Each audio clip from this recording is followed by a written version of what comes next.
You're listening to the Fantasy 40 podcast with Andrew Burke, John DeBari, and Matt Walker. Yahoo!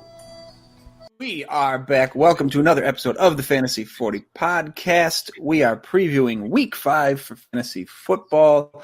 Week 4, I was totally out of the loop, so you guys, anything you want to touch on Week 4, go for it, but we're going to look ahead now and jump into Week 5. Gentlemen, how are you, and what do you think about this week coming up? So we're doing good, man, and we missed you last week. Feel like we picked up the slack with hits and misses. We recorded our hits and misses Week 4 yesterday. That should drop later this afternoon. We are on Wednesday, whatever date in October this is. It is the 7th. Doing well, all things being considered. The NFL looks a little bit in flux right now, and our own Coach Burke 82 is on the road completing another fantastic voyage. So we're going to get the call-in effect from Coach Burke. Let's see how wild his takes are, because last time he phoned it in from the road. He was getting a little loose when he was in his crawl space in his attic last week recording. He was pretty dialed in. So I'm interested to see what Andrew Burke we get for Week 5. Yeah, I got to keep on the same page, but I'm just going to go out and say right now, man, 2020 has been a complete shit show. You know, here at the 40, you know, we've never had so many things happen where one of us isn't here or I'm recording on the road. So we only got a couple more months left of this bullshit. So I'm excited for that, and I'm also excited for Week 5. You know, it's going to be a good week. Hey, 2020, go fuck yourself. I know it's been said before, but ain't that the truth? I haven't hated it as much as everybody else. And I got tons of terrible shit going on every day. I'm like, this ain't bad. You'd be the one. You would be the one, John. I'm a big fan. Turn in the corner before everyone else. You're a zig while people zag. You're a zig while people zag kind of guy, John, so it shouldn't surprise anyone. I mean, you're usually the one dragging things through the mud when we're trying to remain optimistic. So I can only imagine how you're going to speak about these games this week.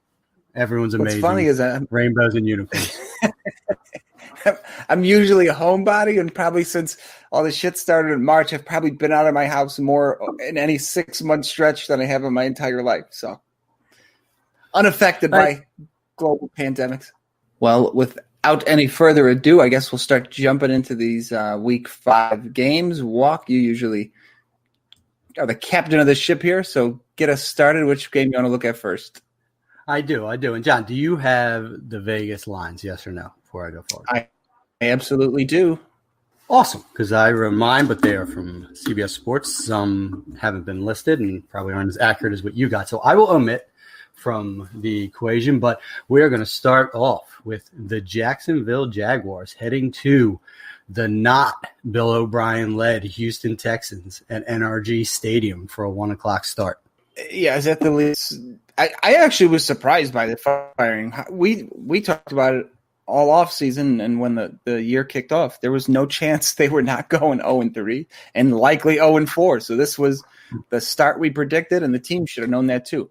Anyway, Houston in their first game with Romeo Crennel at the helm is a 6-point home favorite against Jacksonville with a total of 54, which is a pretty high total, expecting some scoring there. I am not taking a home favorite with a brand new coach. I don't care how bad people think Jacksonville is. How many carries does David Johnson get in this game? Over, under 16. I was going with 26. Whoa, 26 carries. I was going to say 20, but I don't think he's even come close to 16 carries yet this year, so I figured I'd set it a little lighter for the week. I'll bite. I'll go over. Yeah, I mean, Crennel is going to be that old school defensive-minded coach, right? He's going to run the ball, play good defense, run the ball, play good defense. So not what we want is Deshaun Watson enthusiasts, is a clock control offense. But that total of 54 is saying something totally different. What I will say is neither of these teams are capable of stopping the run. Rushing yards allowed through 4 weeks. Jacksonville Jaguars 27th in the NFL, 139 yards per game giving up. Houston Texans, 32nd, 182 yards per game on the ground. David Johnson must start. James Robinson must start in this. I'm seeing a lot of yards being racked up on the ground in this 1 o'clock start. So the rest is kind of obvious. We're obviously going to roll Deshaun Watson. If you're in a super flex, you're going to roll with Gardner Minshew. DJ Chark must start. Will Fuller must start. Are you going to any of these other ancillary guys in this game? See any sneaky value in a Randall Cobb? Brandon Cooks put the goose egg up a week ago. Anyone want to put them in their lineup this week? No, thank you. You kind of. I think you hit the nail on the head. I think they're both going to run a lot, and I think it goes under that total of 54. But much like you said, give me the running backs, give me both teams' number one receiving option. After that, I'm fading everybody. I think the game plan is going to be similar for Houston, what it was with Kansas City, I believe, week 1. David Johnson got a lot of work running the ball, and then it was Will Fuller slant, Will Fuller slant, Will Fuller slant. They're going to pepper the shit out of him. I think it's one of the better plays at wide receiver this week. So on the other side of the ball, I'm not reaching anywhere with Jacksonville besides what you said, Shark and Robinson. That's about it. Yeah, your beloved David Johnson is currently averaging just a shade under 13 carries per game. He did hit the 16 carry mark. It was his high water mark just this past week against Minnesota. 11, 11, 13, 16 in his streak. So he has been building up. So I probably was a little light in my over-under. I probably should have went 20 because he is going to be fed the ball a lot in this one against that Jags defense. So you guys both taking the over on 20? Burke said yes. John? Carries or carries? Carries.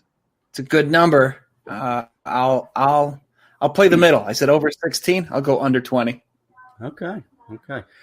But regardless, yeah, this is pretty straightforward, especially with Bill O'Brien finally being usurped in Houston. We did state that opening schedule was not doing him any favors, but from what it sounds like is he did himself no favors within that building for the better part of his entire tenure, where he was just a tyrant leader for this Houston Texans, and how he even became the GM is lost on me. But that was a Band-Aid that needed to be ripped off. Still blows my mind that Adam Gase outlasts Bill O'Brien and isn't the first coach fired in the NFL. Adam Gase might not be the second coach fired in the NFL when things are all said and done. But nonetheless, Bill O'Brien is out, and future Houston destination for Eric Bieniemy, perhaps. They were talking about it ad nauseum during that Chiefs game about how he will be a head coach next year.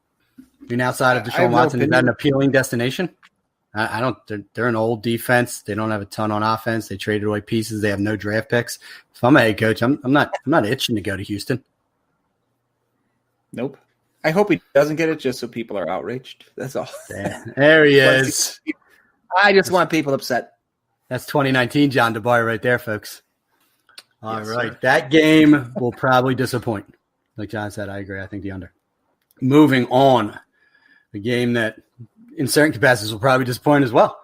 The Cincinnati Bengals head to Baltimore, M&T Bank Stadium, to face the Baltimore Ravens. Yeah, Baltimore 13-point favorite, which if I'm not mistaken is, well, actually Kansas City's 13.5 at some places. So tied for the biggest spread of the week, basically, with a total of 51. So they're expecting some scoring, but it's all going to come from Baltimore. Baltimore's got the third highest projected total this week at 32 points, while the Bengals are down near the bottom at 18. So this is shaping up on paper to be a Baltimore game. I don't disagree. Last week, even spread with the carries. There's 4 of them to go through. You got Lamar, Gus Edwards, Ingram, and Dobbins. And if I recall right, this is the old Madden spin Lamar Jackson game from last year when he put everyone on ice skates. So for that, Mark Andrews does his thing. So, I'll just take the Baltimore side, and I'll let you guys figure out the Cincy stuff. well said. And yeah, this minus 13.5 from Baltimore. Outside of that Chiefs game, and it hasn't been a murderer's row. Versus Browns, at Texans, at Washington Football Team. They have covered 14 points in those other 3 games. So I would not be scared to lay that 14 against the Cincinnati Bengals. Although I do think their game, Burrow is going to sling it around, make it competitive, but I would still be taking Baltimore with the points at home. you were speaking about those rushing totals and Burke, those running backs, rushing yards allowed through 4 games. The Ravens are 7th in the NFL, allowing under 100 rushing yards per game as a team. So thank God we got the Joe Mixon game last week, because sure as shit don't see it happening this week. Conversely, those Cincinnati Bengals, 28th in the NFL, averaging 159 rushing yards allowed per game. This is going to be a huge rush fest by those Baltimore Ravens. Who it is, your guess is as good as mine. Seems like Ingram's the most likely to get the rushing touchdown, but they're splitting those carries evenly between the 3 of them. I would sure like to see more J.K. Dobbins. Shit, I would like to see more Gus Edwards. I just want to see less Mark Ingram, to be honest, at this point in time, because he's the least impressive of the 3 running backs to me. Get the young guys in there and let them run. Well, if they cover the spread, we're going to see some of it in the fourth quarter. So we might get a little garbage time out of this game. I am going to say Hollywood Brown finally gets off the schneid and gets into the end zone for the first time this year. Hollywood Brown, touchdown dance, guarantee against these Bengals. Ooh, I'm gonna stick with Baltimore here. I got my prediction for this game.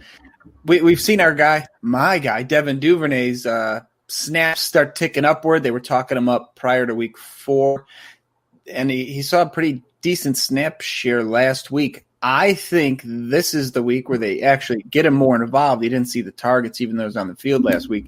I think Devin Duvernay leads the team in receiving this week.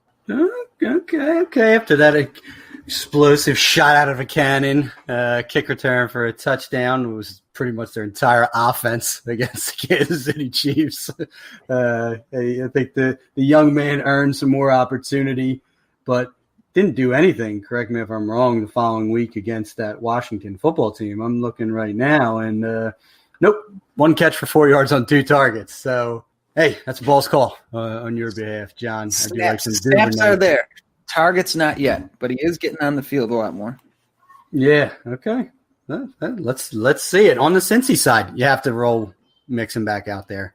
There's no 2 ways around it, especially with the way running backs are dropping like flies this year. Just obviously temper expectations. If he can get you to 100 all-purpose and a touchdown, call to win and run away, because this Ravens defense is going to key on him and try and force Barrow into mistakes. Fire up Tyler Boyd. I'm not starting anyone else in this offense. T. Higgins still a little erratic. A.J. Green, who even knows what's going on right now? Those tight ends, I don't want anything to do with them. So it's literally Joe Mixon or bust on that Bengals side of the ball, right? Yeah, I don't like anybody. I think Baltimore shuts them down. Welcome to the NFL, Mr. Burrow. Yeah, he's still going to put up 300 on him. He just might throw 3 interceptions. So I think he could be like a 302 and 3 a day when it's all said and done, which in fantasy isn't the worst thing that's ever happened to you, but yeah, it's not going to win you an NFL game. No. Moving on. Speaking of Washington, the LA Rams head east to FedEx Field to face the Washington football team. Kind of interesting here. This game opened, the Rams were a 9.5-point road favorite. The total was 40. Now, I don't know if the line moved today when Rivera announced that Kyle Allen's the starter and Haskins is officially out.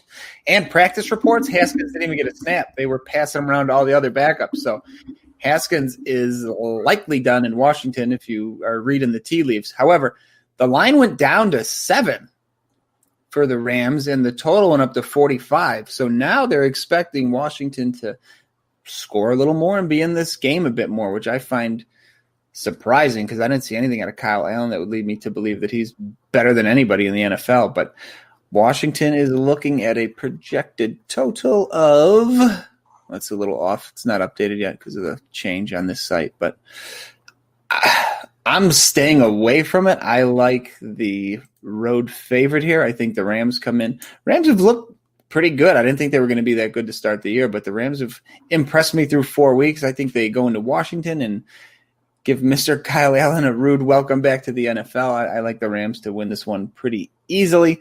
I don't know what's going on in the backfield there. Guys are banged up, not banged up. They seem banged up. They start somebody else. So, you'd mentioned earlier with the injuries at the position, you may have to plug one of them in, 1 or 2 of the 3, depends who's playing. but I'm pretty scared. I'd stick to the passing game here only. Yeah, I mean, did Vegas have a Carolina Panthers blackout last year that they didn't see what Kyle Allen was doing down there in in North Carolina? Because that guy tried to throw an interception on every pass last year. It was almost as if it was intentional. What this also tells me is that Alex Smith is never playing professional football again. Great comeback story, but if Kyle Allen's your next man up, when everything I read and heard is that Alex Smith has been cleared for all football activity, is he just not in shape for football? I just think this was meant to be a good face story for Alex Smith and never intent for that dude to play football ever again. But Kyle Allen isn't the answer. Man, whether Dwayne Haskins is or isn't is beyond my pay grade. But it does look like Washington might have wanted to consider Tua Tagovailoa with their pick, as I said that they should have, although Chase Young is a transcendent talent. But it was never Dwayne Haskins. So I guess rip the Band-Aid off sooner rather than later. What I will tell you in this game is both of these defenses have a better pass defense than a run defense. So I'm calling Antonio Gibson season again here. Kid is unbelievable. They're even splitting him out wide. He's just racking up yards in the passing game. He is their entire offense. I mean, sorry, him and Terry McLaurin are their entire offense. It is as narrow of a distribution tree as humanly possible in the NFL. Antonio Gibson is going to return another RB1 week here because as that spread goes down, so they don't think the Rams are going to blow them out. So they're going to stay in this game, hunting points, fire up your McLaurin and your Gibson. Logan Thomas, if you're in an absolute pinch, but who even knows? With him on the Rams side of the ball, again, it does sound like Akers will be back this week, so we're going full-blown RBBC.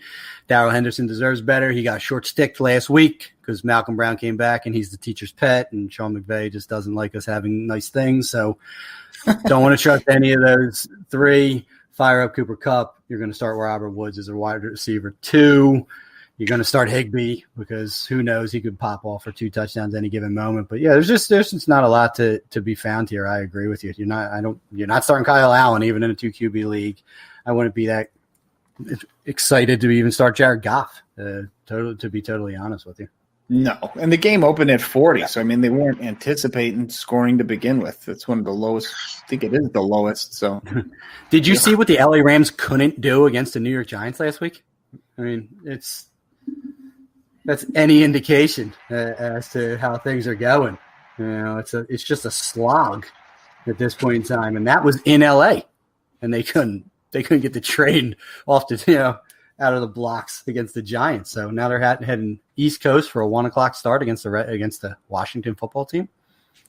I think it'd be more competitive than most would assume, save for the fact that Kyle Allen stinks. There's still that. Yeah, in this game, especially on the Ram side, it's Russian roulette at any position, just because of how shitty Jared Goff looked last week. I mean, you obviously got to roll him out if you drafted him, but whoever doesn't get the touchdown, that was a wasted start. And who knows who it could be? Maybe John does get Van Jefferson in this week. Probably sounds about right with not knowing what's going to happen. No, it didn't happen last week. He's not allowed to happen this week. Yeah, his 2 targets a week are not sufficient to get my breakout as a rookie. No, not getting the old blood boiling. Yeah, that's going to be an ugly game. Kyle Allen is going to throw at least 2 interceptions. Aaron Donald will get 3 sacks in this game, and the Rams will probably win this on the strength of their defense. They might be the top defense in redraft after this, for week 5. Moving to a game that John indicated a little earlier with a big old spread, and that is the Las Vegas Raiders heading to Arrowhead Stadium to face the Kansas City Chiefs. Before I even get into the crazy numbers, so Chiefs are a 13-point home favorite.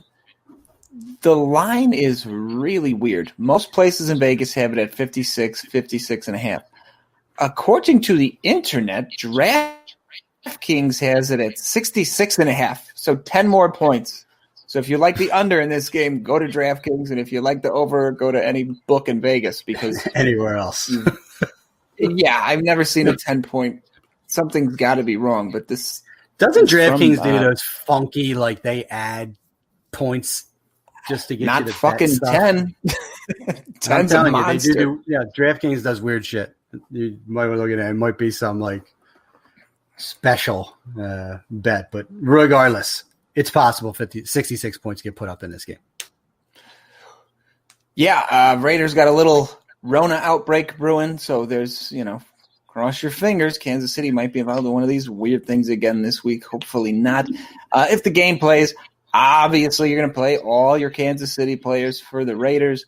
I don't trust Carr. Josh Jacobs is the man out of the backfield there. I don't really trust anybody on the Raiders, to be honest, except for Jacobs, so I'm not interested in dipping in the well there, but the Chiefs obviously get Tyreek Hill out there. You want to sprinkle McCole Hardman, who seems to overtake Robinson now for the wide receiver 3 there. Kelsey's obviously in play, and boy, do I love Clyde Edwards-Helaire. Hey, B, Yeah. smoking away. Yeah, in half-point PPR, Hardman's got back-to-back 16-point weeks, and that's what we've been praising, and there's no consistency there. I'm not going to rule him out, but if he throws up another double-digit week, we've got to start addressing that situation for sure. Listen, I've already addressed it. I've said my pick. Nicole Hardman is amazing. Years ago. I've addressed it before he was drafted about how good this kid is going to be. It's just a practice and patience. Once they clear the deck with Sammy Watkins, who will be gone next year, wheels fully up, pants fully down for Nicole Hardman, and the whole entire internet can suck it. It's going to be Nicole Hardman wide receiver 1 season in 2021. Get ready. Get ready. Get ready. It's going to happen. That team, they can support 2 wide receiver 1, so not at all crazy. Yeah, but let's temper my excitement here.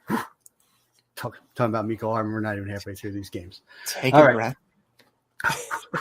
All right. The Raiders have given up the most rushing TDs in the NFL this season. I said, can it finally be a Clyde Edwards-Helaire 2 TD game? John, you called for Clyde Edwards-Helaire. Like, it should be. He gets all the work, he just hasn't found the end zone in that regard, thus far. I think he can, and I think he will. Clyde Edwards-Helaire 2 touchdown game against the Raiders in Arrowhead Stadium. The Chiefs' run defense sneaky stinks. They're giving up 161 yards per game on the ground, which is 29th in the NFL. You think Gruden doesn't know that?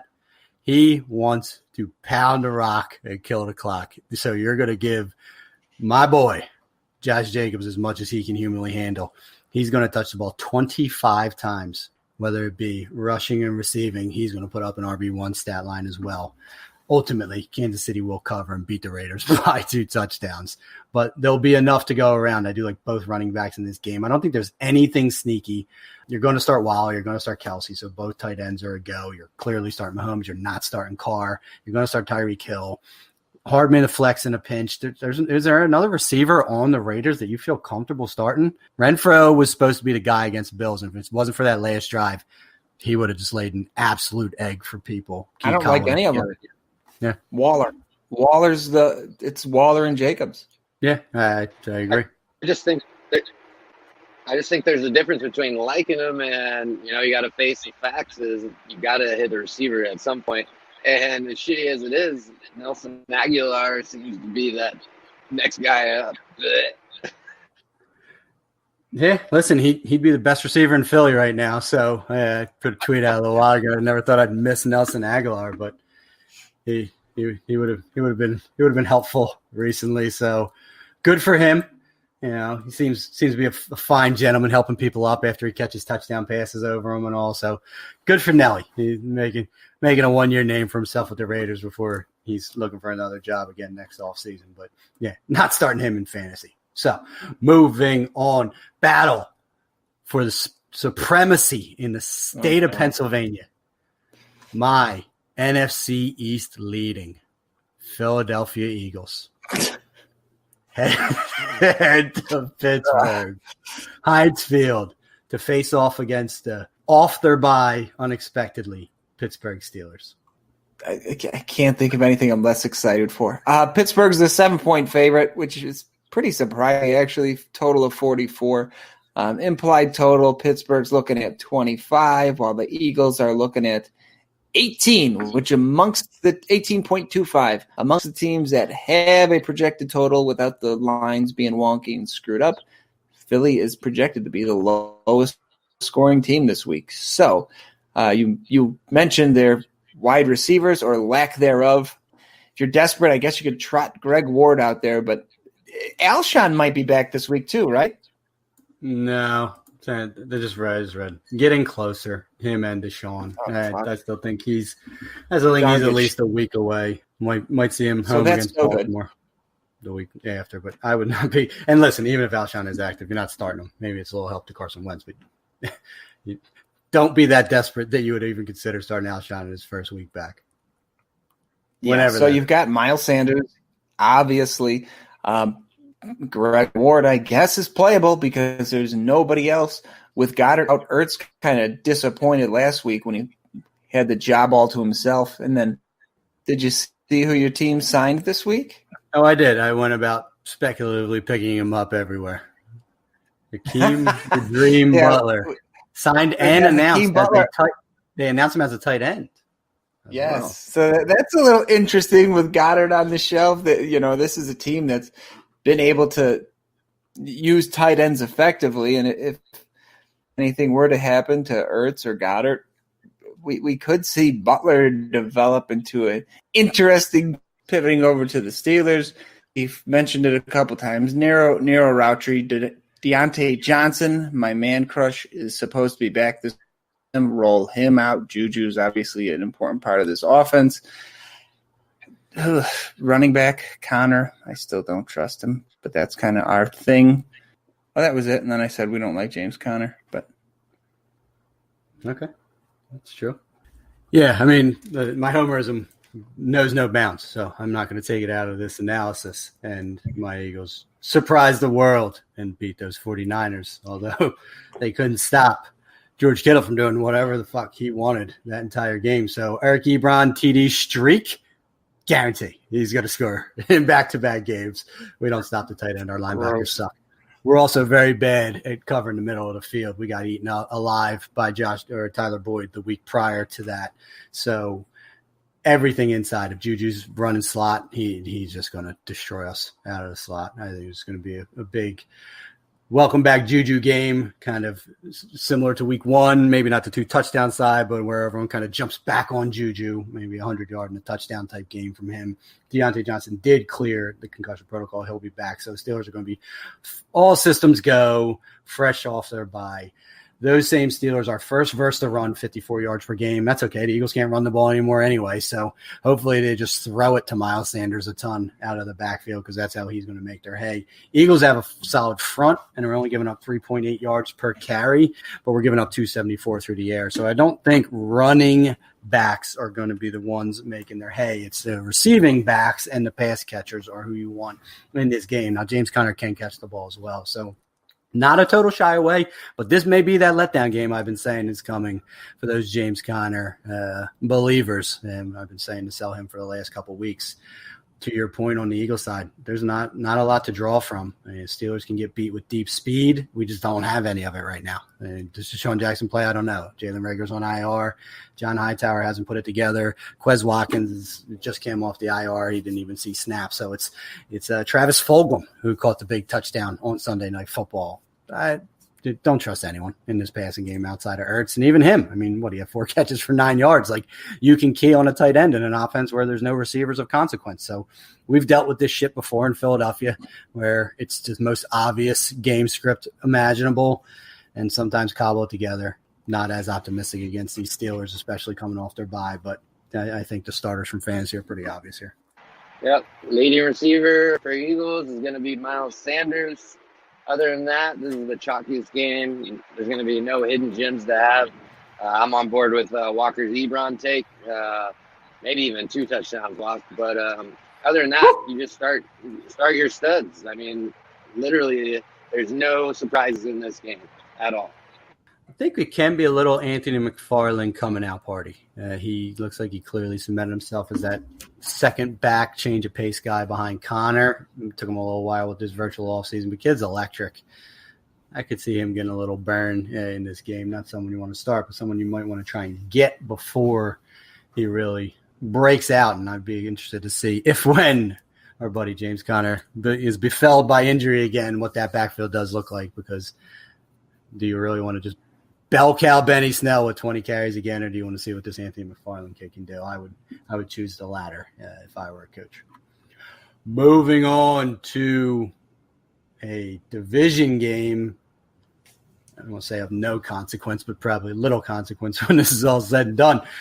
Those Carolina Panthers head to Mercedes-Benz Stadium to face off against the absolutely cannot win a football game Atlanta Falcons. The only consequence here is draft picks. who's drafting earlier? This might end up being important come May.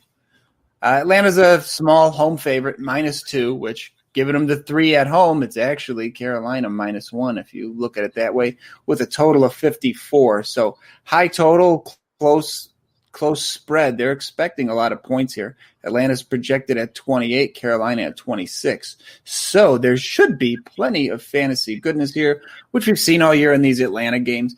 I think you can comfortably roll out all the players you would typically roll out here. Even that, I'm going to butcher that guy's name, Zacharias Olamide Zacchaeus. There you go. I think he's in play in this game. It could be a Gurley game. I think Todd Gurley gets in the end zone twice here because Carolina cannot stop the run at all. They're horrific. They're terrible they're just terrible. And so is Atlanta. This is going to be a fun game for fantasy, but it's going to be dog shit football. Atlanta's terrible at stopping pass-catching backs. I think Mike Davis can be an RB1 this week, and I think Robbie has another big game, and I think we have a big game from DJ Moore finally that people have wanted to see. Moore's got the targets. He just hasn't done anything with them, which is the opposite of Robbie, who's been making all the big plays. But I think they both get involved here. This has fantasy goodness written all over it. Yeah, if we're going fantasy goodness, I'm going to ride that streak walk. Gave Ian Thomas his last chance last week. Why not do it again? Except for we need some more yardage there, Mr. Ian. But I agree with John on Davis. I mean, you would think the drop-off would be pretty significant, but he's been holding his own with those Panthers. So I like that analysis there.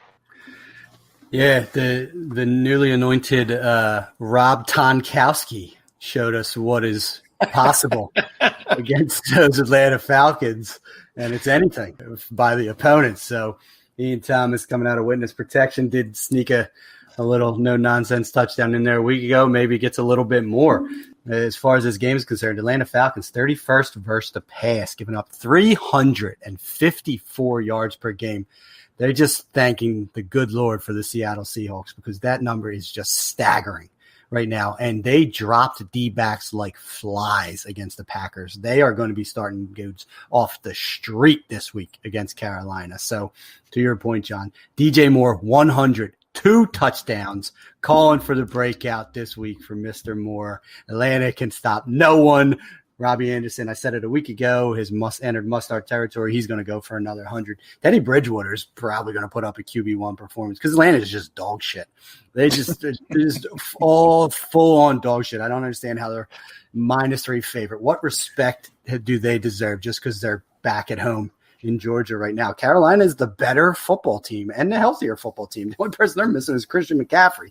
And Mike Davis has done a pretty damn good Christian McCaffrey impersonation through a few weeks. So speaking about those Panthers, saying they're surprisingly stingy, giving up 8.8 yards per reception, which is first in the NFL. They're containing passing games, but their run defense gives up over 5 yards per carry and has allowed 7 rushing touchdowns on the year. So I agree. This is a start Todd Gurley game. I don't even think Julio plays this week. He got pulled at halftime.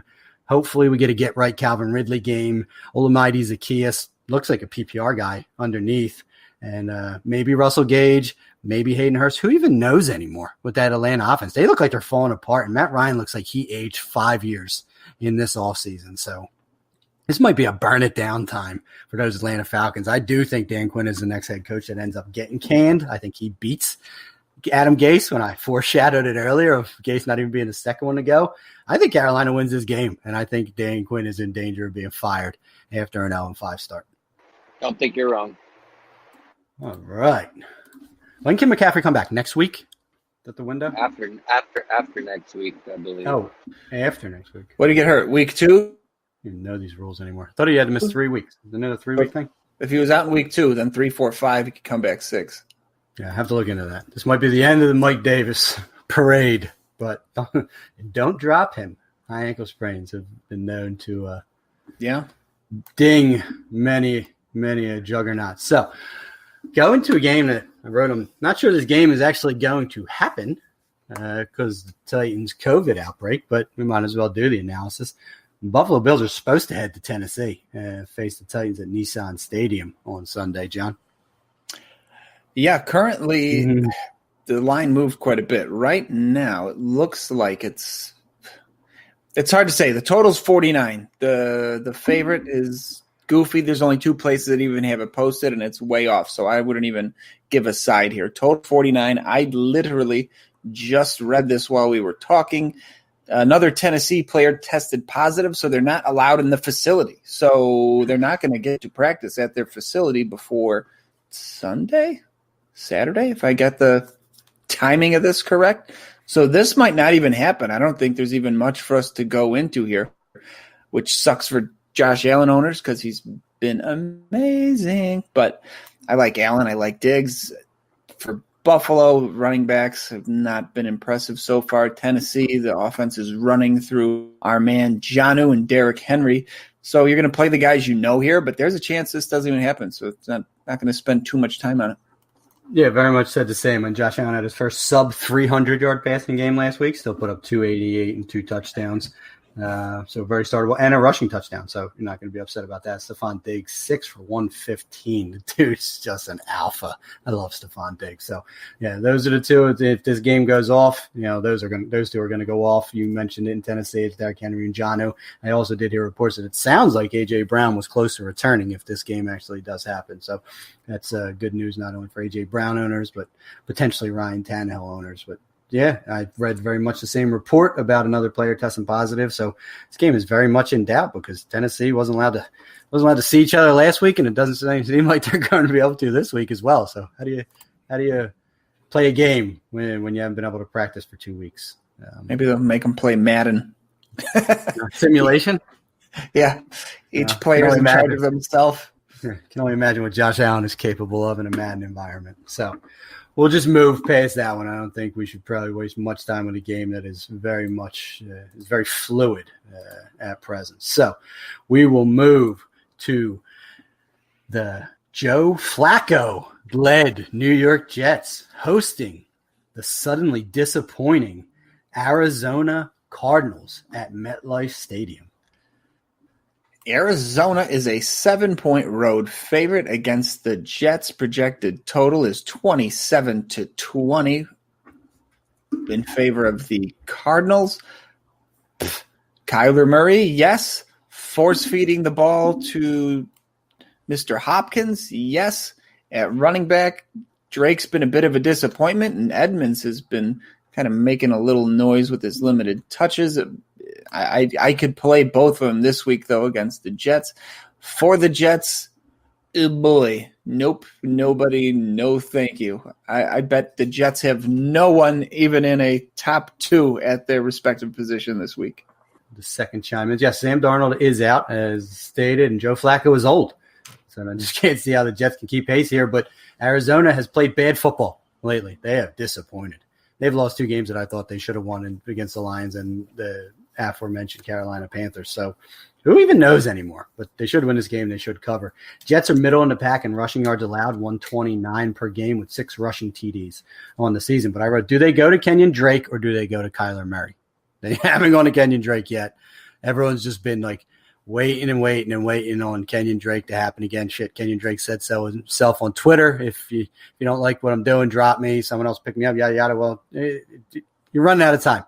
This isn't an infinite season. Regular season's 13 weeks. You've now disappointed through 4 of them. If it's not going to happen against the Jets, I mean, it's time for people to start abandoning ship on the Kenyon Drake stand. Because Kyler Murray's taking all those short yardage touchdowns. It reminds me a lot of what Buffalo does. That Drake's getting the touches, but he's not getting them. Kyler's running them in the red zone. So yeah, fire up Kyler Murray. probably DeAndre Hopkins. On the Jets side, I'm still going to stick with Jameson and Crowder, whether it's Flacco or Darnold. I mean, Flacco's a professional quarterback. He's going to want to get the ball out of his hands. I could see a 10-catch game in the cards for our boy Jameson Crowder. And could we please see Chris Herndon come back to life? Flacco loves the tight end position. Even though Adam Gase clearly hates Chris Herndon, maybe, just maybe, Joe Flacco can breathe some life into Chris Herndon. It's the only guy Gase likes. Go ahead, John. Sorry. Is the only guy Gase likes Frank Gore? I feel like everybody we talk about, we go, this guy's in Gase's doghouse. And it's literally everybody. Listen, and Frank Gore loves Adam Gase. Speaks glowingly about him. So there's something going on with those two. But yeah, it's just terrible what's going on. I mean, are you going to trust Jeff Smith in their passing offense? Do you want a little bit of Jeff Smith in your life? You're going to roll him out? Is he at 4 for 81 last week? I don't think Mims is playing. It doesn't sound like Perriman's going to be back for this game. If he is, maybe we rekindle a little Joe Flacco to Brashad Perriman magic from those Baltimore Ravens days. Can we cook that storyline up a little bit? Let's get Brashad Perriman back on the field for 1 week. Blow a hammy out on a deep ball. Come on, let's make it happen, folks. Yeah, my one call for this game, just in general, is everyone's saying Drake's getting the touches, but I don't think this is going to be the week. Comes in a little banged up. I think it's like a chest bruise, something I read. Some people are saying he just got the wind knocked out. And I see it almost an equal split with Edmonds, and they're going to see who's more productive this week against the Jets and then roll from there. And it might end up being a timeshare for the rest of the year because Edmonds has already proved with his limited touches he's a lot more productive at this point in the season. This offense has been terrible this year. Just all out terrible. If it wasn't for Kyler Murray, 265 rushing yards and 4 touchdowns, Kyler Murray's been bad as well. I mean, 7 touchdowns, 5 interceptions, 919 yards passing.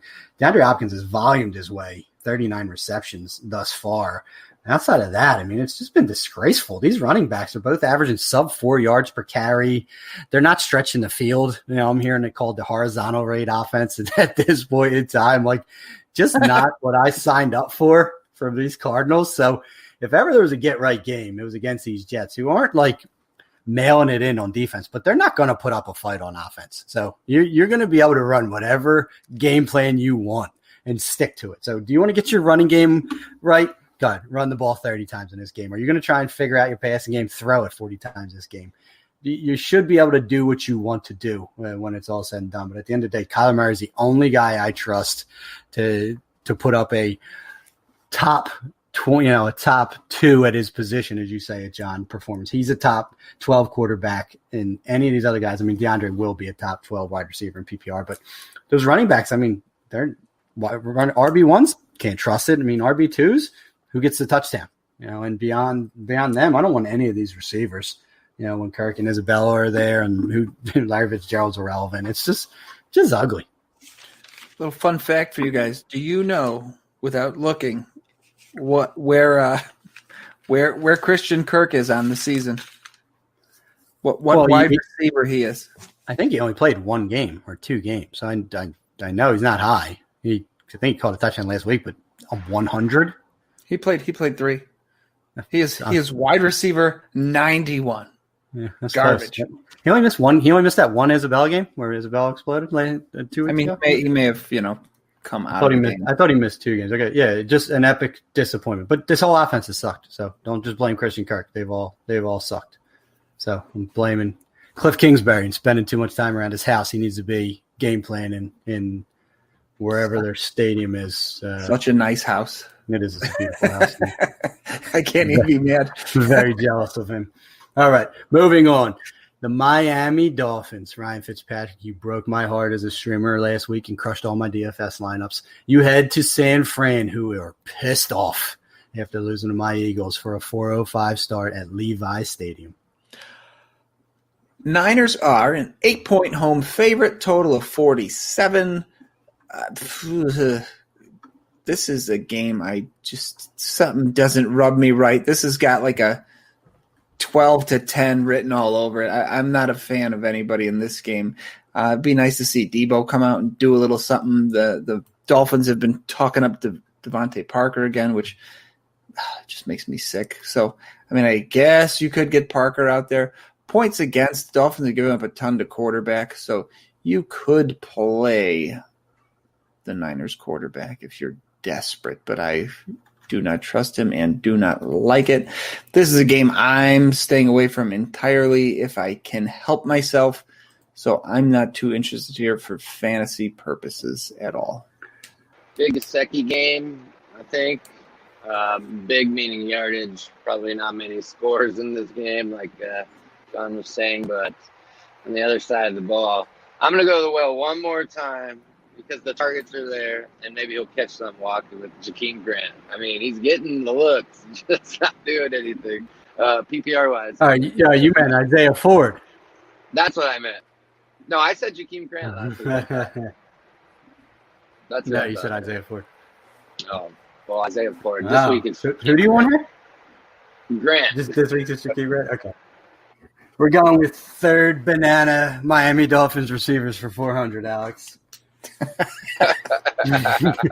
All right, so last week against my Eagles, George Kittle absorbed 33% target share in this offense. He had 15 of the 45 pass attempts go his way.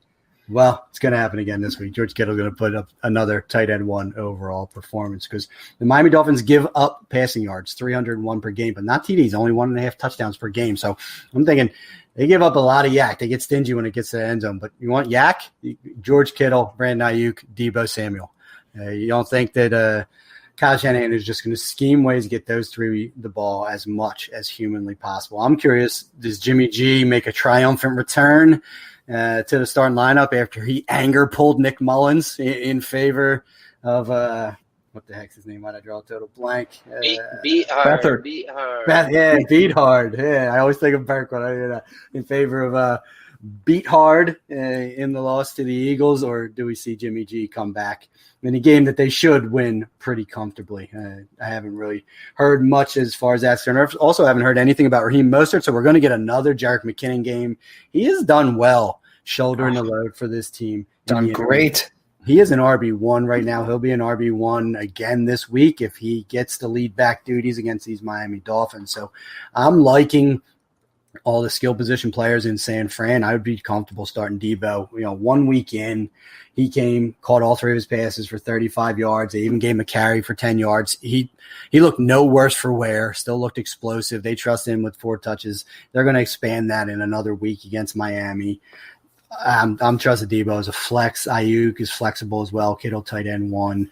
Jerick McKinnon is a running back 1 this week. As far as Miami's concerned, if you're looking for a tight end, Kittle should be startable. Devontae Parker, they did say that Ryan Fitzpatrick will be the starter again. So if Ryan Fitzpatrick is the starter, Devontae Parker is the wide receiver that you want to own for the Miami Dolphins, and probably the only one I would be willing to start because unfortunately they don't want to seem to give Preston Williams anything except short passes.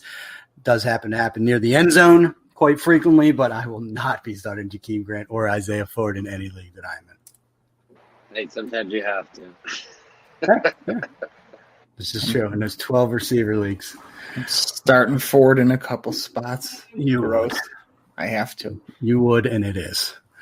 Moving on to another game where I wrote there's a lot of uncertainty in this game as well.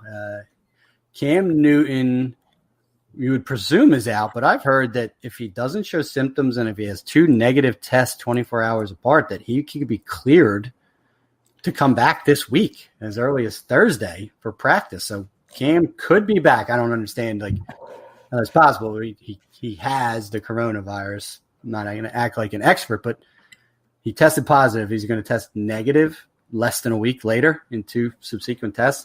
Unless it was a false positive, I don't know how that transpired. So I'm going to assume Jarrett Stidham's under center. But Stephon Gilmore just tested positive as well. Correct. So now, all bets are off as far as, they have to test, they have to go home. They're not practicing as well. They're going to have to do the whole rigmarole that everyone else did that delayed their first game this last time again in New England. So who even knows what this game ends up looking like? But Denver is supposed to be traveling to New England for a 4:25 start to play the Patriots at Gillette Stadium.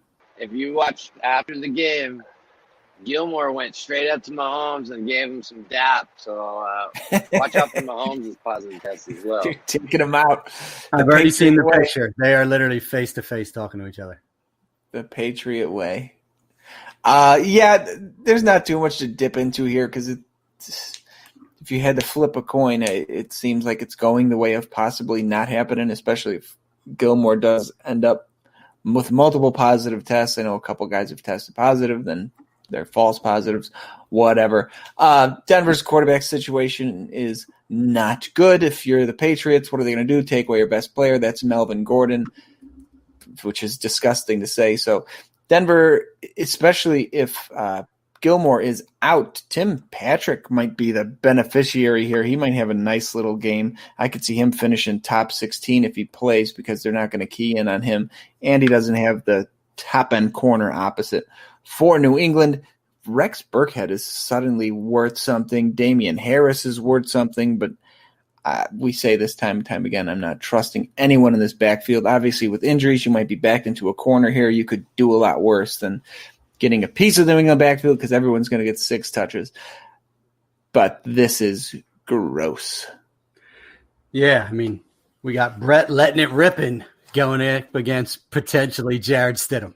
If that ain't a game for the ages, I don't know what is. I just said, if that's the case, this is going to be a run fest. We are literally going to see 40 carries per team and just some stout old school defense being played here if indeed this game goes off. So I do like the Tim Patrick call, especially Gilmore guaranteed out. That changes the whole dynamic of that defense. Maybe we get a little Judy, but we're not going to get Fant because he got hurt playing last week. So no tight ends of consequence of playing this game. No quarterbacks of consequence of playing this game. Running back roulette with the Patriots. It's Melvin Gordon or bust with Denver. I do think Phil Lindsay may be back for this game. And then there's some light interest as the wide receivers. But even in a perfect world, there's not a lot of fantasy value to be had in this game. So, oh, yes, disgusting. There is. Oh, no. It's Mr. James White. And when they do throw, that's who the ball is going to. That's all I'm saying. Well, listen, Stidham's going to stop throwing it to Julian Edelman, that's for sure. After his performance last week. That's not how you gain your quarterback's trust, Julian. I didn't see it, so what happened? Fill me in. I mean, one, Edelman wasn't targeted as he should be, but the pass just went straight through his hands, bounced, bobbled off, and Matthew looked out of position, just caught it and took it back 30 yards for a pick 6. But it was pretty easy pitch and catch for Julian Edelman. Wasn't shocked. The ball didn't sneak up on him. Anything. He just didn't squeeze it. You see anything different, Burke? No, it looked like a DB tip drill you do in practice. You get the DB, going after the ball. It looked like it was almost on purpose. So I agree there, Walt. Yeah, so that led to the pick 6. But let's move off of that because who even knows if it'll be played. Indianapolis Colts head to First Energy Stadium, home Baker Mayfield's house, apparently, to face off against the Cleveland Browns at 4:25 p.m. All right. So, as far as that game is concerned, I had an impressive Browns win last week, but they did lose Chubb to what is an MCL injury that landed him on the IR. So he is going to miss multiple weeks. I said, does that lead to a rushing attack with a tandem of Kareem Hunt and D'Ernest Johnson? Because that's what Kevin Stefanski wants. He wants to run the ball. Now, easier said than done because these team rush defenses, the Indianapolis Colts, currently 4th in the NFL, giving up 77 rushing yards per game, have only allowed 1 rushing touchdown on the season, while the Cleveland Browns are 5th in the NFL, so both top 5 in run defenses as far as yards allowed per game, 92 per game, and have allowed 4 rushing TDs. We know both of these teams want to run the ball. Are they going to be able to? Don't think so. I mean, I do like the Colts offensive line a little bit more than the other side of the ball, but like you stated in an earlier episode, Jonathan Taylor, even when it's been plus matchups, is not getting the work he should. So I don't see it. I think they're going to have to. This might be another Week 1 Nyheim Hines game where they're going to have to throw the ball a little bit and use him out of the backfield. So that's what I'm seeing from the Colts. Yeah, I'm with you. It's Kareem Hunt was a little dinged up going into the game, but he's still did enough. Didn't really do much as a pass catcher, so hopefully that role will be expanded against the Colts, who, as stated, are pretty stout against the run. But we might have to throw the ball to win this game, fellas, and neither team really wants their quarterback to be doing that very much. They're trying to keep their passers under 30 attempts in total. So Mo Alley Cox has been relegated now with Trey Burton coming back. Do not trust him from this Colts offense. But who are you going to trust? Zach Pascal? Because it sure shit isn't T.Y. Hilton anymore. It might be Naheem Hines. I just don't know what to make of that Colts offense. But I'm scared of Jonathan Taylor this week. Cleveland Browns it's not just on paper. Their run defense is stout, led by Myles Garrett. As far as Cleveland is concerned, you're obviously going to start Kareem Hunt. You have to go back to the well with Odell Beckham. In a PPR, start Jarvis Landry if you want, but I haven't been impressed with Jarvis Landry other than his passing ability, and I don't want either of those quarterbacks if I can help it. So there's not a lot to be had fantasy-wise in this game, in my opinion. Kind of sneaky. The Browns have the second most fantasy points to wide receivers allowed. So we might see a little Zach Pascal action in this game. And even T.Y. Hilton. I know you kind of shit on him, really so. But the two of them, they're in a good matchup. Listen, I didn't shit on him. He did it to himself. Fair enough. There's a difference. I like T.Y. Hilton. I'm at a loss that with the lack of alternatives, how T.Y. Hilton is still not a thing. I mean, he has 22 targets on the season. He's turned them into 13 catches for 162 scoreless yards. I mean, you were talking about where Christian Kirk is as far as pass catchers. Christian Kirk has outscored T.Y. Hilton thus far in the young season. Or damn close, just with that touchdown. So T.Y. is 69 on the year. I don't understand that. I mean, just on the strength of those 13 receptions, I mean, Christ, it doesn't even have 30 PPR points. Whatever. Don't start him. I'll miss the T.Y. game. Moving to a game that's at the heart of Coach Burke here. It's those sluggish New York Giants heading to AT&T Stadium for a 4:25 start against Andrew Burke's Dallas Cowboys, who I believe start games down 14-0 at this point in time. Yeah, if we don't win this You're game, not wrong. 45-17, I'm gonna lose my mind. There should be no reason the Giants even score on our thing that you would, I guess, call a defense. I don't even know what you call that. More like a swinging door right now. But with Dallas, you roll out everybody: tight ends, running backs, receivers. There's not a guy you don't start on the offensive side of the ball. As for the Giants, good luck with that. No one that I'm trusting at all. I'm trying to think. Do you roll out Golden Tate after he's throwing hands? But I don't even know. I haven't seen if he's suspended or anything. I heard no suspensions coming. Quick tangent. Do you know the story behind that? Because I was totally unaware of the story. Oh, yeah. Jalen Ramsey, a deadbeat dad, isn't it? Golden Tate having nothing to do with it. It's Golden Tate's younger sister. Oh, man. When worlds collide. And did you see the lick that Jalen Ramsey put on Golden Tate in that game? I mean, form tackling at its absolute finest. Caught him in the air and actually grave diggered him. But Golden Tate went and saw him some Jalen Ramsey after the game. There wasn't no up close footage, but kudos to him. Family first. So I'm a huge Golden Tate fan already, and I'm an even bigger one now. But to your point, Burke, I said this is a get-right game for Dallas, and it should be a heavy Zeke game. But the Giants have been stout against the run. 107 yards per game, only giving up 3.6 yards per clip right now. So I think Dallas can, quote-unquote, establish the run, even though it seems like the Giants are doing a pretty good job of holding down the trenches, but the Giants just aren't going to be able to put the points up to force Dallas into that firefight. So I think we're going to finally see the game plan that Mike McCarthy and Kellen Moore want, and it's going to be better balance at the end of the day. So this should be a 20-carry Zeke game. I think he gets less targets than he has absorbed in these last couple outings, so you better hope he gets into that end zone one or two times. I wrote on the other side, and I want to hear what John would say about this. If Evan Ingram and Darius Slayton don't go off here, well, then we'll pack it up and move on, because lanes are open in that Dallas secondary. And if Daniel Jones isn't peppering those two dudes with targets all day, season's over. Fantasy season's over. Just don't ever start those two again. Yeah. The Giants, if I'm not mistaken, are the lowest scoring team by a pretty good margin in the NFL. So luckily for the secondary is dog shit, which you only have a chance. I have Slayton for 2 touchdowns. Fingers crossed, because I needed a guy, and this is set up for a big play guy, because Dallas should get a lead early here, and Giants will have to play catch up, and their big play guy, which is Slayton. Other than that, I don't trust Ingram anymore. You're right. This is the game where he should be able to do something, but I don't. So we're going to see it. I have to start him where I have him, but not looking forward to it. I'm not expecting much. Burke kind of touched on it with Dallas. Get us catchers involved. Hopefully Gallup starts seeing a little more action, but they haven't had to involve him as much because they've been able to do great things with Cooper and with CeeDee Lamb and with Dalton Schultz. He's found a way to carve a role with this star-studded offense. So I like all the Dallas players in this one. Giants, I only like Slayton, but this should be put a smile on Burke's face. You weren't right. You weren't wrong, John. The New York Giants have scored 47 points through 4 weeks, so less than 12 points a game.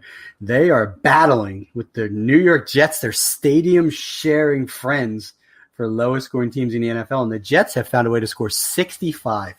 How utterly embarrassing for these Giants to score almost 20 points less than this floundering Jets offense. Oh, goodness gracious. Yeah. Trash. Ugly. All right. Sunday night football. Minnesota Vikings, fresh off of their first win of the season, right, against the Houston Texans, got Bill O'Brien fired. Head to Seattle, CenturyLink Field, John, to battle against your air raid Seattle Seahawks. Yes, sir. Seattle is a touchdown favorite at home, total of 57, so there should be some scoring here. Seattle's projected for 32, second highest of the week, and Vikings are looking at a total that I cannot find. Great radio. 25 points. So the points should be there for both of them. Seattle has been pretty atrocious against the pass. If you trust Kirk Cousins, good luck to you. But we should see a lot of Thielen here. Jefferson has really stepped up the last couple games. So the two of them are definitely in play. Should be a good game for each of them. Seattle is their offense going to play rush. They've peppered the shit out of DK and Lockett. They've both looked good, and even David Moore's found his way in the end zone a couple times already. This is actually probably one of the better fantasy games. The total's 57. I wouldn't be shocked to see this game go well into the 60s. This is probably the better fantasy goodness games of the week here. So a lot of fireworks late Sunday night. Get as many of these guys in your lineup as you can. I like this game to be to the 60s points-wise. The floss Burke and, can, as you stated, can Kirk Cousins hold up his end of the deal? Because as far as passing yards allowed per game, the Minnesota Vikings are 28th in the NFL, allowing an average of exactly 300 yards per game, while those Seattle Seahawks are a distant 32nd at 409 yards per game allowed. That's 4 spots, 109 yards difference. Seattle does not try to defend the pass at this point in time. They just try to outscore you. So what did I say? Get ready for 30 carries each in this game. It's going to be a run fest. They are both going to do everything they can to disappoint us and heavily lean on Dalvin Cook and Chris Carson in this game. I am a little bit concerned with the pass catchers, but it is narrow enough that you're still going to start them. There's the 4 you mentioned, and there's no one else. I'm not starting a tight end for Minnesota. I would start Olsen in a pinch as a tight end for Seattle, but I don't want to start any of them, and you only want the top running back. So it is a fire up the known commodities, but I get a sneaky feeling that this Sunday Night Football is going to be more run heavy than anyone wants it to be. All right, Burke says he's here in the chat, but he's not here on the screen, so who even knows what reality we're carrying. Oh, he's here. I didn't add him. I fucked it up. Here he is. There you go. Had to let him back in just in time for dun dun dun Monday Night Football, and it is the Justin Herbert led Los Angeles Superchargers head to what sounds like Indianapolis to face off against the New Orleans Saints on Monday Night Football. Did you guys hear about this? Well, hurricane, right? There's a hurricane coming through, so the game might be moved to Indianapolis to be played at whatever that It's stadium a dome. is. Man up. Play through the storm. Is it Lucas Oil? Is that what it's called? There you go. Yes. Lucas Oil's. Yeah, it is Lucas Oil Stadium. Nailed it. Job, Berg. So, yeah, that game might be relocated, but nonetheless will be played at present. What do we got, John? Saints 7.5-point favorite with a total of 51. I actually have the Saints in this game by murder. I think the Chargers are not a good traveling team. They just lost Eckler. As much as I like Kelly, I don't see him doing what Eckler does. I think Keenan Allen gets shut down by Lattimore here, so I think their offense is going to have a real hard time. I think the Saints kind of win this one. I like Thomas. I like Breeze. I, of course, got to like Kamara every week. That guy's amazing. Chargers, I don't feel comfortable playing anybody in a Chargers uniform this weekend. Gonna disagree. I don't think Lattimore can shut Keenan Allen down, especially with the arm talent of, what do you guys say, Air Bear?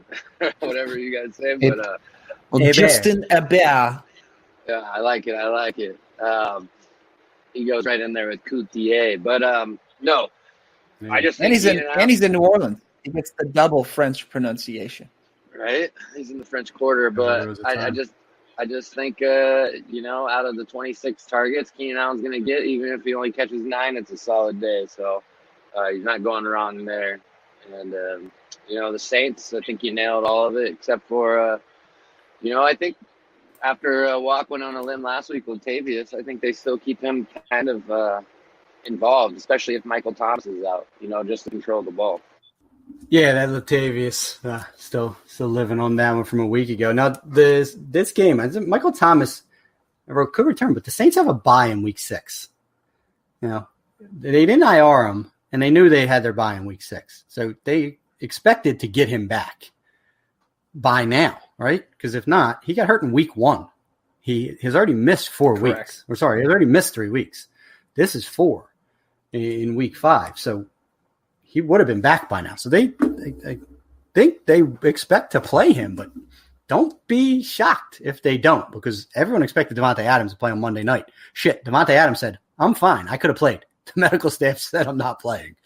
So that's an unfortunate Monday night kind of sweat fest that you have to have. Like, go pick yourself up a Traquan Smith or someone who might be sitting on the waiver wire if you're stuck with Michael Thomas, because if he's playing, you have to play him. And it sounds like he should play, but this is 2020, guys. Stranger things have happened. So we'll see about that. But also, this Saints run defense has been pretty stout. There is no Eckler, so it's going to be between Joshua Kelly and Justin Jackson. They've only given up 3.6 yards per carry. They haven't been as shut down through the air, 253 yards per game. They've given up 11 passing touchdowns thus far in the season. And that is what this Justin Herbert-led Superchargers offense wants to be. They want to be vertical. They want to take shots and rip your heart out. This dude pushes the ball down the field more than any quarterback in the NFL right now, and he's not afraid to do it. Is Lattimore going to follow Keenan Allen into the slot? I'm not going to act like I know exactly what Lattimore does. Does he just lock people up on the outside? Does he drop into the slot? But Keenan Allen is going to get his regardless. Does Mike Williams play? If he does, he's startable. If not, Jalen Guyton, Tyrone Williams, doesn't matter. If you're streaking down the field, Bear is going to find you. This week, can Hunter Henry get that touchdown instead of Donald Parham, please? Because we need to get this world back in order where Keenan Allen and Hunter Henry are the one catching touchdowns instead of guys named Jalen Guyton, Tyrone Johnson, and Donald Parham. Thank you very much, Justin Bear. We saw you on Hard Knocks. We know who to throw the ball to. Make it right this week. It's just going to be those alphas. I'm going to say, haven't liked what I've seen from Joshua Kelly these last couple of weeks, fumbles in back-to-back weeks. Anthony Lynn, running back by nature, does not want that. This is going to be Justin Jackson-led backfield Ooh. this week. He's going to catch most of the passes. He's going to be the 1A to Joshua Kelly's 1B. And I think Justin Jackson is going to put up a top 18 performance against these Saints in PPR leagues. I like it. That's a bold call to wrap this up.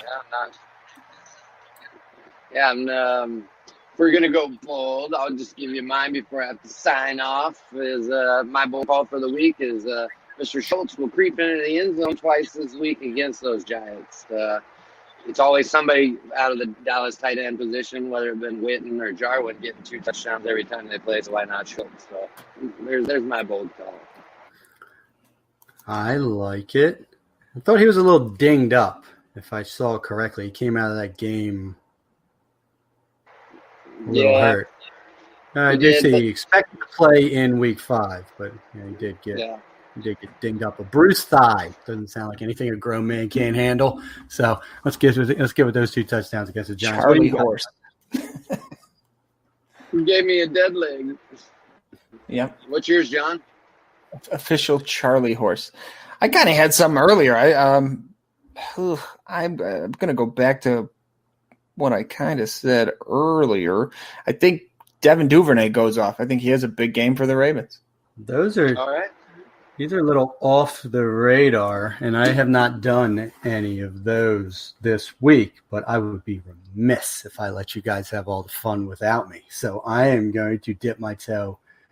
And unfortunately, it's going to happen before the release. But I'm going to go into this Thursday night football game and say, gross. Darnell Mooney, 101 against the Tampa Bay Buccaneers. It's full Mooney time. Gross. He has taken Anthony Miller's lunch money, and he will not give it back. Awful. Well, on that note, Darnell Mooney and the full Mooney, we are going to wrap this up, our Week 5 preview. Hopefully we'll have a ton of hits out of this. We'll recap in a week from now and see how we did. But for myself, John DeBari, for Andrew Burke and Matt Walker, we are the Fantasy 40, and we are out. Ow! Because if for nothing else, it's clear that Ronald Jones still sucks. It's also clear live. That Bruce Arians does not like Leonard Fournette. You think he doesn't like Fournette? He doesn't. How do I say this? I'm not saying he hates him. It's clear he's not team Leonard Fournette over Ronald Jones. He had every opportunity to put the nail in Rojo's coffin in week 3 after Fournette exploded in week 2, and he literally refused to do it. No, he went fucking right back to Rojo. Because he's an asshole. He's one of those guys. Like, Fournette exploded because Ronald Jones fucking fumbled, and or did he miss a block? He fucking did something. I don't even remember. Probably did both, John. That's what he also does. True. So definitely then they put Fournette in there, and he goes off. Doesn't matter. It's irrelevant. Means nothing for the next week. They just start over on a new slate because there's a ton of dumb fucking idiot coaches. Yep. Week 3, Ronald Jones literally gets twice the rushes and twice the targets. 13-7 rushes, 4-2 targets. So, I mean, look at all the guys that's all I needed to say, John. Never play the rookies. I needed to say. Rookies got he did. Rookie has to earn his time on the field, and the guy gets in there, looks amazing, and then they go fucking 6-2 the last 8 games. They would have made the playoffs, but they're like, he had to earn those reps. After Leonard Fournette ran roughshod all over the Carolina Panthers the week prior, that was not good enough for BA. I've done the amazing Fournette thing where I played him in week 1, benched him in week 2, and played him in week 3. I've used him as poorly as humanly possible. You literally have rode. You haven't rode the wave. What is it? You've been engulfed by the wave of Leonard Fournette. I did it with Beckham too. Didn't he have a bad week 1, okay week 2, and then a okay week 3? I played him week 4. I know. I was going to say, John, did you not listen to the Fantasy 40s week 4 preview? I have not. My walk underscore FF literally said this is Odell Beckham blow up spot week against Burke's Cowboys. I figured you were talking, but nothing. It wasn't important. Talk about getting an RV. Christ almighty. I'm going to think about that forever. Looking like, what's his name? Eddie from National Lampoon's Walter Christmas White? Vacation. Nah, I was going more. Cousin Eddie. Shitter's full.